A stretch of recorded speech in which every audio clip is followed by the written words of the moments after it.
Welcome to this part 3 of our session. And in this part 3, we'll be looking at data visualization. So,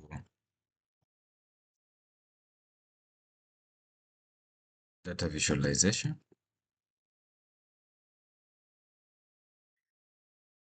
And in this data visualization, if you haven't looked at the previous videos, please check part 1, which will give you an overview. Then part 2 gives us how we can handle missing values. And then now this part 3 is the most comprehensive one, which will be now on data visualization. So the first thing we will do, as this part is, I will call this 6. So this one we will start by plotting a histogram.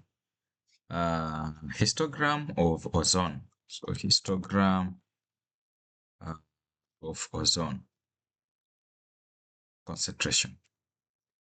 So the histogram of ozone concentration will use a method called HIST in R. So HIST method help us to plot. So you call the variable quality clean because now we are talking about a cleaned data. So we call a variable name using this $sign symbol. So we have called a variable called ozone from our data. We can give the title by using a method called main. And this is a parameter or an argument of the HIST method.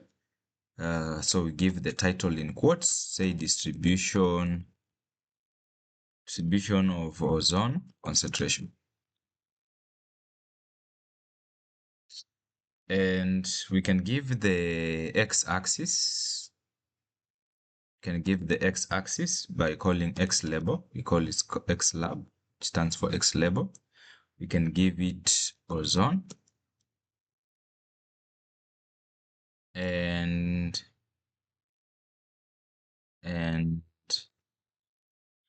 the color for our histogram can give it sky blue. This is the color of our histogram. So we can run this and visualize our data. So this is our visualization. You can see on the x-axis we have ozone, which is the x level. And then the main is the title of our histogram. You can expand the histogram by clicking on this zoom.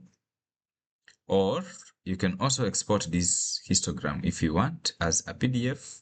You can copy it to clipboard, you can save it and put it in your report. Okay. Then, of course, now based on our data looks skewed to the right. So the tail is to the right, the tail is to the right. And the tail is to the right, and you can see we have this car observation, which looks like an outlier, but we'll also try plot the box plot of the same to better tell if this is actually an outlier or not. But there are different ways of course, looking for outliers in R. So let's try plot a box plot of this data. So box plot of the ozone. So box plot, we also use the box plot method. Box plot method, we call the variable, call the dataset, and then we call the variable in the dataset. And then we also give the title, like ozone levels. Maybe our main here can be ozone levels. Main here can be ozone levels.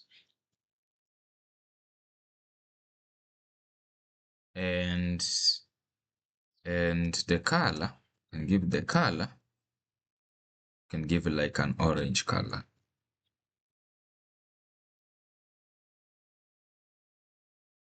Orange color. Okay, I'll run this.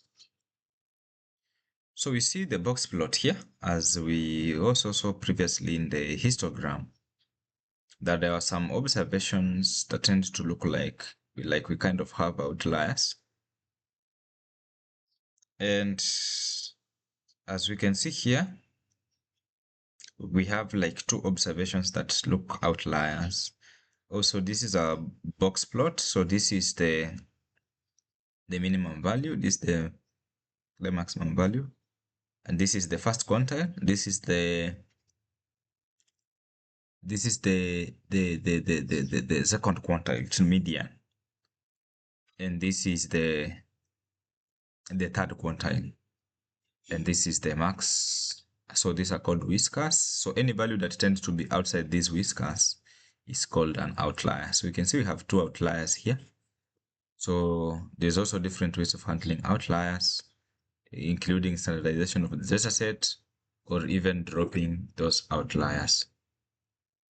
Now we have seen that we have outliers there, and we have quantile, meaning also how our data is distributed. There's more concentration of our data. More of observations in our data are at the lower side of the tail. And that is also evident in this histogram.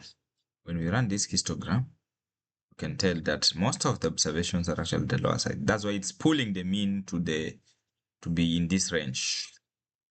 And now these values tend to be outliers. So it's evident for us also here. Okay. Now, let's plot a scatter plot showing a relationship between temperature and ozone.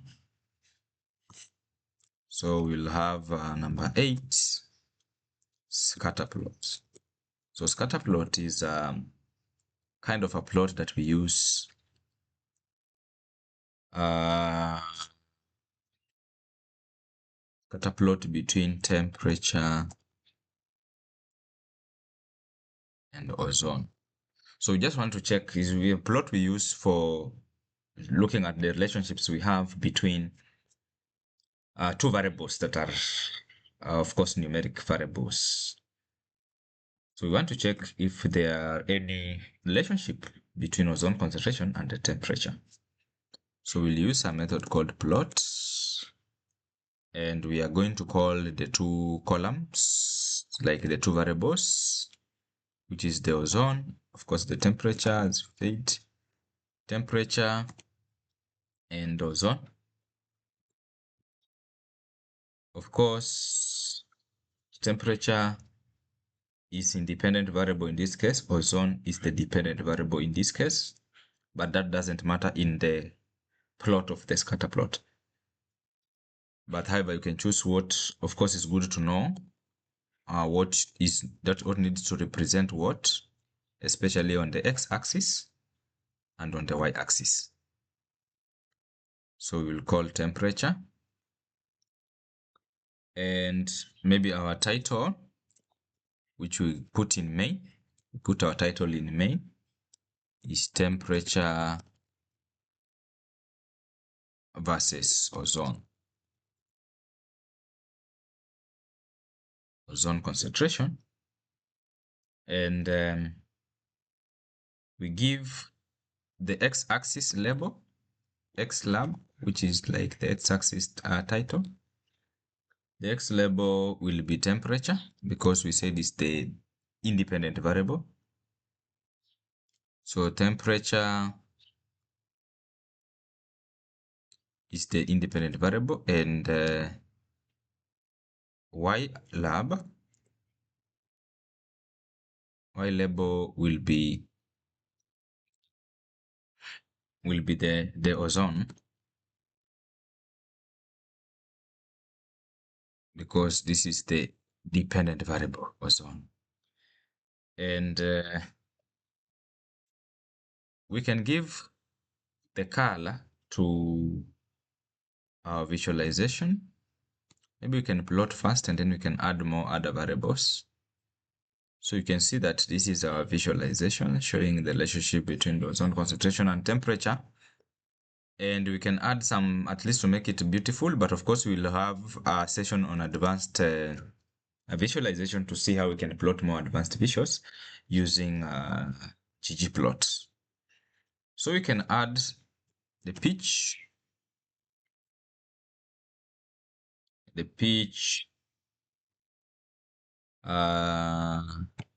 maybe you can just add that and again run. You can see it has increased that coloring of our data points. And then now we can add now the color of our data points. Maybe we can give it a color like blue, and we can rerun again our script. Sorry, see, haven't closed here. Okay. Yeah, now it's good. Oh, sorry, I think I have missed something here. Let me just check keenly.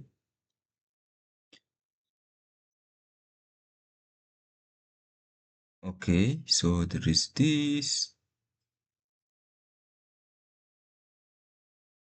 load, air quality, temperature, main, X label, Y label. See, this one is closing. That one is closing that one. That one is there.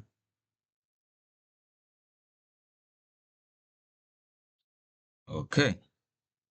So the error is saying unexpected symbol in this. So let's see. Come here to rerun. Yeah, I think it was just an error on running that.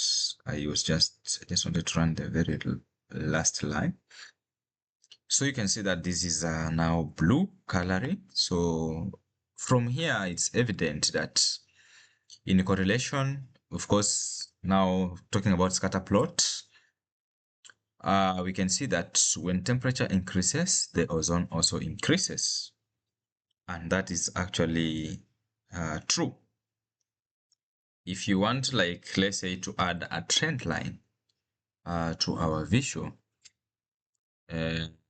we can always add a trend line to our visual. Sorry, let me just check. I think I just check here. I think I'm, yeah, that way. Let me see. Yeah. So when I want to add some trend line to the plot to see how this relationships looks like, I can call the LM. This is linear models of this is like plotting a linear model of ozone. Of course, ozone versus ozone versus temperature. This is like linear models. So if you are new to these concepts, no problem. So data is equal to air quality.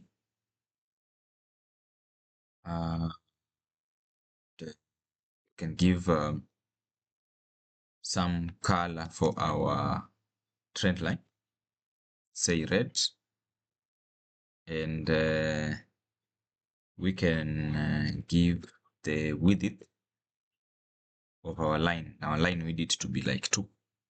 So we can run this line of code. You can see this is the trend line is actually totally out. So we can always see that view.